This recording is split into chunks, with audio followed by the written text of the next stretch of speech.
Hello there, welcome back. I hope you've all been well. I haven't really, but I hope you have. You know, I'm always looking for different ways to improve my website, jamesflynn.org. And I'm always looking for new ways to kind of entice new members and stuff. I want more and more people to join my website. And with this in mind, I've recently published a new ebook and I've added it to the members only page of my website. Now, this book is unlike any of my other books. Most of my other books are fiction. I write stories mainly. This book is non-fiction, and I would describe it as like a big list of observations that I've had about life.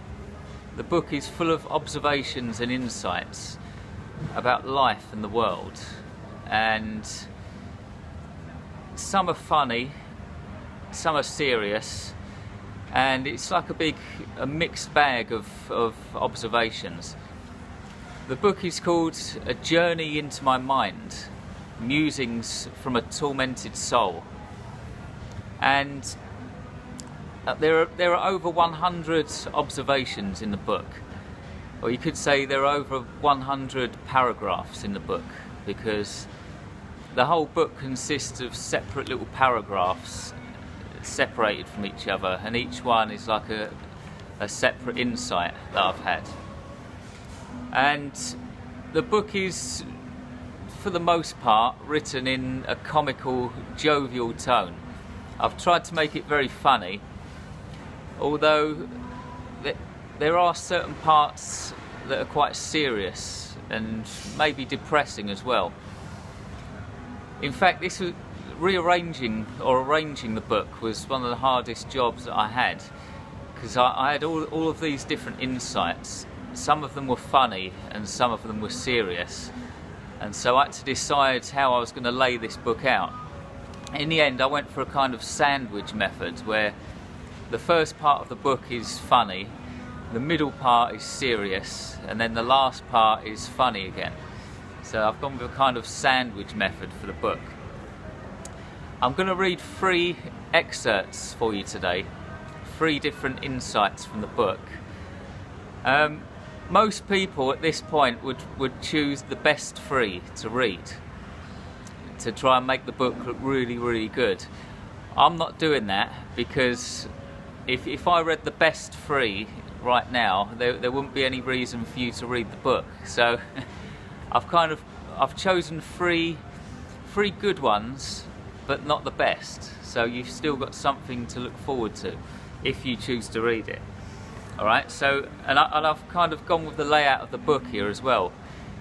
The first one is funny, the middle one is a bit more serious, and the last one is funny again. Alright, so here's excerpt number 1. These are just random observations that I've had in life. Okay. All around the world, the accepted greeting between 2 human beings is, "Hello, how are you?" It's the greeting and the question that we, as Homo sapiens, find the most appropriate and socially acceptable. And I must admit, it does sound polite and courteous. It is, however, majorly flawed. Nobody enjoys answering this question because it results in small talk that's bland and lame. If the truth be told, the things we really want to know about people are things like their sex life, any misdemeanors they've committed, any gritty insights they've had, any offensive jokes they know, and perhaps how much money they have in the bank. Bearing this in mind, the accepted question should be, "Hello, tell me your smut." This would make everyday encounters a lot less banal. Put into practice, 2 people meeting each other for the first time would have this kind of exchange. Person A: "Hello, tell me your smut." Person B: "Well, I stole some cutlery from the cafe this morning. Then I received a blowjob in the toilet at work from the new secretary. Tell me your smut." Person A: "I masturbated in bed this morning after the alarm went off. and I know a politically incorrect joke about a nun and an illegal immigrant. It goes like this. Sure, things could get awkward in a business setting, or say when visiting in-laws, but instead of people being bored all the time and politely nodding, they'd actually be interested in the conversations they have. That's excerpt 1. Excerpt 2. This one's a bit more serious. It annoys me that so many people praise culture. Culture is generally seen as a good thing, but I'm not so sure that it is. Culture comes at the expense of the individual. It hinders individuality and creativity. If someone is a product of their culture, behaving and thinking in accordance with it, they're not actually being themselves. They're simply living a life that's been given to them, following the standards and morals that their culture dictates. It's also worth noting that the word culture is related to the word cult. If someone told you that they belong to a cult, you probably wouldn't see that as a good thing. So why is it a good thing for someone to belong to a culture? I've thought this for a long time.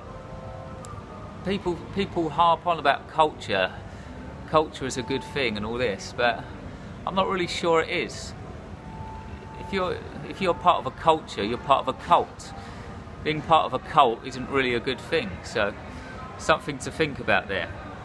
Excerpt 3, this is a quick one. I find it rather ironic that the word misnomer is, in itself, a misnomer. Just for clarity, here's the dictionary definition. An error in naming a person or thing. That's what misnomer means. Surely, with this in mind, the word should be misnamer. So, by having an inappropriate name like this, the word is actually an example of its own meaning. Another little insight for you there.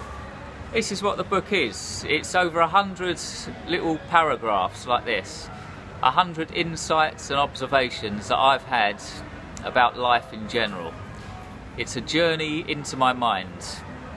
And the book is actually available on Amazon. I've put the book on Amazon to buy, but you can get it for absolutely free at jamesflynn.org. Head over to the members only page and you can download it. I've put it in 4 different file types for your convenience: EPUB, Word, RTF and PDF. If you're going to read this on a Kindle device, I would recommend downloading the EPUB version. Okay? And that's it. I just wanted to let you know that this book is available on my site for free. If you're a member, I value your membership, so it's another little free gift for you. I hope you enjoy it. Look out for my next video, which will be in about 2 weeks or so.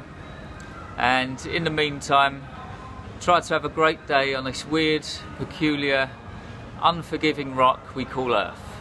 Goodbye.